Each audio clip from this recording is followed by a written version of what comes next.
بسم اللہ الرحمن الرحیم۔ السلام علیکم۔ آج 16 اپریل بروز منگل ہم بات کریں گے، بہت اہم فیصلہ آیا ہے سپریم کورٹ آف پاکستان کا سندھ حکومت کے خلاف۔ اس کی تفصیل میں آپ کے ساتھ شیئر کروں گا۔ اور پولیس اہلکار کے تشدد سے ایک خاتون جس کو دھکا دیا گیا تھا اور وہ جاں بحق ہو گئی تھی، اور اب اس پولیس اہلکار کو گرفتار کر لیا گیا ہے، اس کی تفصیل بھی میں آپ کے ساتھ شیئر کروں گا۔ اور پی آئی اے کی جانب سے انوکھا، ہمیشہ پی آئی اے کے انوکھے کام ہوتے ہیں، اب تو پی آئی اے کو نجکاری کے حوالے سے بھی باقاعدہ طور پر اشتہار جاری کر دیے ہیں۔ کوئی اگر پی آئی اے کو خریدنا چاہتا ہے، میرے خیال میں 3 یا 4 مئی تک کا ٹائم ہے، اور آپ اپنی جو بڈ ہے وہ دے سکتے ہیں۔ تو پوری قوم کو اس بات کی اگر آپ میں اتنی ہے سکت، چونکہ ہمیشہ جو بیچی جائے گی یا اس کی نجکاری کی جائے گی تو وہ انہی کے لوگ ہوں گے، اس میں کوئی دوسری رائے نہیں ہے۔ لیکن پھر بھی اگر آپ میں سے کوئی خواہش مند ہو تو میں نے آپ کو انفارمیشن ضرور دے دی ہے۔ قومی ایئر لائن کی پرواز پی کے 942 50 مسافروں کو جدہ ایئرپورٹ پر چھوڑ کر واپس آ گئی، اور وہ کہتے تھے جگہ نہیں ہے، ہم نے نہیں بٹھانا۔ ان کے اپنے جن کی ٹکٹس ہوئی تھیں، جو جدہ ایئرپورٹ پر بیٹھے تھے پی کے 942 میں سفر کے لیے، وہ رہ گئے، اور ان کو لیے بغیر جو یہ ایسا تو نیو خان کی بس میں ہی ہوتا ہے کہ وہ سواریاں چھوڑ کے چلی گئی ہے۔ یہ ہمارا بدقسمتی سے اتنا بدنام کیا جا رہا ہے کہ جتنی کم ہو سکے بڈ لگے، جتنی کم بڈنگ میں یہ اس کی نجکاری ہو جائے۔ یہ بھی طریقہ کار ہوتے ہیں جو ہمارے ہاں مافیاز کے۔ جدہ سے عمرہ زائرین کو گزشتہ روز اسلام آباد آنا تھا، لیکن پی آئی اے کے عملے نے 50 مسافروں کو جہاز میں گنجائش نہ ہونے کا کہہ کر معذرت کر لی۔ پی آئی اے انتظامیہ نے کہا کہ طیارہ چھوٹا ہونے کی وجہ سے 50 مسافروں کو جدہ ایئرپورٹ پر چھوڑ دیا گیا ہے۔ ترجمان کے مطابق مسافروں کو ہوٹل منتقل کر دیا گیا ہے، جہاں انہیں ہوٹل پر تمام بنیادی سہولیات فراہم کی جا رہی ہیں۔ آج خصوصی طیارہ تمام مسافروں کو لے کر واپس پہنچ جائے گا۔ اطلاعات ہیں کہ پرواز پر زیادہ تر مسافر عمرہ زائرین ہیں، جنہوں نے اعلیٰ حکام سے نوٹس لینے کا بھی مطالبہ کیا ہے۔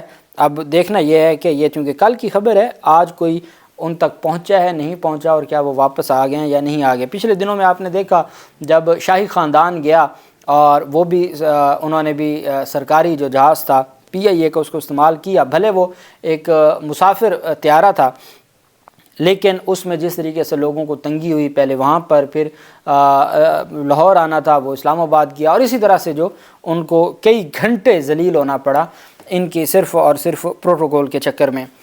دوسری طرف جو اہم پیش رفت سامنے آئی ہے وہ ہے سپریم کورٹ آف پاکستان کا فیصلہ۔ سپریم کورٹ آف پاکستان نے سندھ پولیس اہلکاروں کا کیڈر بدلنے کا فیصلہ کالعدم قرار دے دیا ہے۔ سپریم کورٹ آف پاکستان نے پولیس اہلکاروں کا کیڈر تبدیل کرنے کا فیصلہ کالعدم قرار دیا۔ سپریم کورٹ میں سندھ پولیس میں انفارمیشن ٹیکنالوجی IT پولیس اہلکاروں کے کیڈر تبدیل کرنے سے متعلق کیس کی سماعت ہوئی۔ کیس کی سماعت جسٹس حسن اظہر رضوی صاحب کی سربراہی میں قائم بینچ نے کی۔ عدالت عظمیٰ کے حکم میں کہا گیا کہ ان ملازمین کو سندھ پولیس میں ہی رکھ کر ترقی دی جائے۔ دوران سماعت ملازمین کے وکیل نے کہا کہ 20 سال تھانوں میں نوکری کے بعد ملازمین کو نان یونیفارم کرنے کا فیصلہ کیا گیا۔ سندھ حکومت کے وکیل نے موقف رکھا کہ سندھ ہائی کورٹ نے پولیس میں IT کیڈر کو ہی غیر قانونی قرار کر دیا ہے۔ ہائی کورٹ کے فیصلے سے زیر التوا مقدمہ کے ساتھ دیگر ملازمین بھی متاثر ہوئے ہیں۔ اس پر جسٹس حسن اظہر رضوی نے کہا کہ ان ملازمین میں بیشتر نے تھانوں میں نوکری کر لی ہے۔ ملازمین کو اب عام افسران کی طرز پر ہی ملازمت کا تجربہ ہے۔ عدالت نے فیصلے میں مزید کہا کہ 20 سال نوکری کے بعد کیڈر تبدیل کرنے اور نان یونیفارم کرنے سے نقصان ہی ہوگا۔ دوران سماعت DIG سندھ پولیس نے کہا کہ پولیس میں ایگزیکٹو T&T میں ٹرانسفر کیا جا رہا ہے۔ T&T اور لیگل 3 ہی کیڈر ہیں۔ ان ملازمین کو T&T میں ٹرانسفر کیا جا رہا ہے، جو پولیس ہی کا ہے لیکن وہ نان یونیفارم ہے۔ جسٹس مسرت ہلالی نے کہا کہ آپ سے نہ صوبہ سنبھل رہا ہے اور نہ آپ اپنا ادارہ سنبھال پا رہے ہیں۔ سماعت میں وکیل ملازمین نے کہا کہ 20 سال پہلے ASI بھرتی ہونے والے آج انسپیکٹر بن چکے ہیں۔ اب ان کا کیڈر تبدیل کر کے ان کا پورے کا پورا جو دو پہ لگ جائے گی ان کی سروس۔ 113 ملازمین کو 2004 میں ASI کمپیوٹر بھرتی کیا گیا تھا۔ 11 سال بعد بھرتی کیے گئے ملازمین کو نان یونیفارم کرنے کا فیصلہ کیا گیا تھا۔ 2004 میں بھرتی ہوئے، 11 سال بعد ان کو نان یونیفارم کرنے کا فیصلہ کیا گیا۔ نان یونیفارم کرنے کے فیصلے کو ہائی کورٹ میں چیلنج کیا گیا تھا۔ سندھ ہائی کورٹ نے پولیس میں IT کیڈر جو IT کیڈر کی بھرتی کو غیر قانونی قرار دے دیا تھا۔ اس پر پھر یہ سپریم کورٹ گیا۔ اب 2004 سے اگر 11 سال بعد کیا ان کو تو اس کا مطلب ہے کہ یہ 2015 کی بات ہے، اور پھر سندھ ہائی کورٹ میں معاملہ گیا، سندھ ہائی کورٹ سے یہ سپریم کورٹ آف پاکستان میں آیا، اور سپریم کورٹ آف پاکستان نے بالآخر جو آئی ٹی کیڈرز ہیں ان کی ان کو غیر قانونی قرار نہیں دیا، ان کا جو رینک تھا اس کو برقرار رکھا، ان کی تعیناتی کو برقرار رکھا، اور ان کو نان یونیفارم کرنے کا فیصلہ ختم کر دیا اور فیصلہ کالعدم قرار دے دیا، اور ان کو یونیفارم میں ہی پولیس اہلکار ہی 113 پولیس اہلکار تھے، ان کو جو سندھ پولیس اہلکاروں کا کیڈر تبدیل کرنے کا فیصلہ کالعدم قرار دے کے ان کو بحال کر دیا ہے۔ دوسری طرف جو اہم پیش رفت سامنے آئی ہے اور افسوس ترین واقعہ ہے، اس کی کچھ خبر اس طرح سے تھی کہ 8 اپریل کا یہ واقعہ ہے، اور بدقسمتی سے 12 اپریل کو 8 اپریل سے اس کو چھپایا جاتا ہے اور کچھ سامنے نہیں آتا، پھر 12 اپریل کو ویڈیو وائرل ہوتی ہے، اور جس سوشل میڈیا کے اوپر ہمارے اوپر سے نیچے تک تمام جو مقتدر لوگ ہیں یا عدالتی لوگ ہیں وہ جس سوشل میڈیا پر صبح و شام تنقید کرتے ہیں، ٹھیک ہے اصلاحات کی ضرورت ہے، لیکن اگر سوشل میڈیا نہ ہوتا تو یہ تو 8 اپریل سے 12 اپریل تک وہ تو پی گئے تھے، اتنا بڑا ظلم ہوا، تشدد ہوا، ایک خاتون کا قتل کر دیا گیا اور وہ تو پی گئے تھے، اور وہ جو پولیس اہلکار تھا وہ گرفتار ہوا، گرفتاری کے بعد اس کو اس کی شخصی ضمانت پر چھوڑ دیا گیا تھا، اب دوبارہ گرفتار ہوا ہے۔ پولیس حیدرآباد نے ٹرین میں تشدد کا نشانہ بننے والی خاتون کی لاش ملنے کے بعد مبینہ طور پر ملوث پولیس اہلکار کو دوبارہ گرفتار کر لیا۔ اہلکار میر حسن کی گرفتاری اس کے خلاف درج مقدمے میں دفعہ 302 شامل کیے جانے کے بعد عمل میں لائی گئی۔ مقدمہ ایس ایچ او ریلوے تھانہ حیدرآباد انسپکٹر محمد حسن کی مدعیت میں درج کیا۔ خاتون بھاولپور کے نوائی علاقے چنی گوٹ کے ریلوے اسٹیشن کے قریب مردہ حالت میں پائی گئی، جس کے بارے میں یہ آیا ہے کہ جی پہلے اس کو تشدد کیا گیا اور پھر اس کو دھکا دیا چلتی ٹرین سے، جس کی وجہ سے وہ مردہ، اور 4 دن بعد ویڈیو وائرل ہوئی، اس کے بعد پولیس ایکٹیو ہوئی اور پھر یہ سارا معاملہ سامنے آیا۔ اس سے قبل خاتون پر تشدد کے واقعے کے بعد میر حسن کو گرفتار کیا گیا تھا، تاہم بعد ازاں اسے خود ہی ضمانت پر رہا کر دیا گیا تھا۔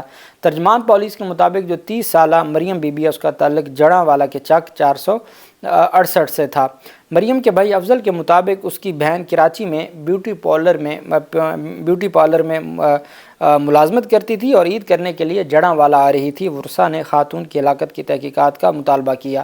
7 اپریل کی یہ رات تھی، کوٹری اور حیدرآباد کے درمیان ملت ایکسپریس ٹرین میں پولیس اہلکار کے خاتون مسافر پر تشدد کی ویڈیو سوشل میڈیا پر وائرل ہوئی۔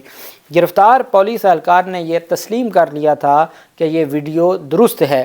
گرفتار پولیس اہلکار نے بیان دیا تھا کہ خاتون مسافروں کو تنگ کر رہی تھی، منع کرنے پر خاتون نے مجھ سے بھی بدتمیزی کی، جس پر میں طیش میں آ کر مجھے ہاتھ اٹھانا پڑا۔ ڈی آئی جی ساؤتھ عبداللہ شیخ کا کہنا تھا کہ ایسے اہلکار کسی بھی قسم کی رعایت کے مستحق نہیں ہیں، قانونی کارروائی کے علاوہ سخت محکمانہ کارروائی بھی عمل میں لائی جائے گی۔ اب سب سے اہم بات یہ ہے، اور بدقسمتی ہمارے ملک کی، آپ دیکھیں ابھی ایک سوشل میڈیا پر کچھ تصاویر وائرل ہوئی تھی، مبینہ طور پر کوئی اکاڑا کا کوئی ایس ایچ او تھا، اس نے ایک خاتون کسی لڑکی کے ساتھ وہ شادی کرنا چاہتا تھا اور مبینہ طور پر وہ لڑکی شادی کے لیے تیار نہیں تھی، اس کو حراست میں لیا گیا اور پوری رات اس پر تشدد ہوتا رہا اور ظلم کیا گیا۔ تو یہ ایک سوشل میڈیا کے اوپر میں نے دیکھا، ابھی تک کہ کوئی آفیشیل میں نے اسٹیٹمنٹ نہیں دیکھی کہ کوئی پنجاب حکومت کی جانب سے ایکشن لیا گیا ہو یا پنجاب پولیس کی جانب سے، اور اللہ کرے یہ فیک ہی ہو اور اتنا بڑا ظلم نہ ہوا ہو، اور اگر یہ ظلم ہوا ہے تو یہ ذمہ داری بنتی ہے ریاست کی، حکومت کی، کہ وہ ان درندوں کے خلاف کارروائی کرے جو اس طرح کی چیزوں میں ملوث ہیں۔ اور انسانی جان کی بہت قدر ہے، اس وجہ سے تو ہمارے دین نے کہا ایک انسان کا قتل پوری انسانیت کا قتل ہے، مسلمان کا نہیں کہا، انسان کا کہا، وہ کافر ہے وہ کوئی بھی ہے، اور ایک انسان کا جو قتل ہے وہ بے گناہ ہے، اگر وہ اس کا کوئی قصور نہیں ہے، بے گناہ کا جو قتل ہے وہ ساری انسانیت کا قتل ہے۔ ہمارا دین تو رحمت للعالمین کا دین ہے، اور اب دیکھنا یہ ہے کہ بھاولپور اس واقعے پر اور جو اکاڑا کے حوالے سے جو مبینہ طور پر خبریں سامنے آئی ہیں اس کی جو تفصیلات سامنے آتی ہیں ان کے خلاف کیا ایکشن لیا جاتا ہے۔ اللہ پاک پاکستان کا حامی و ناصر ہو۔ بہت شکریہ۔ اللہ حافظ۔ پاکستان زندہ باد۔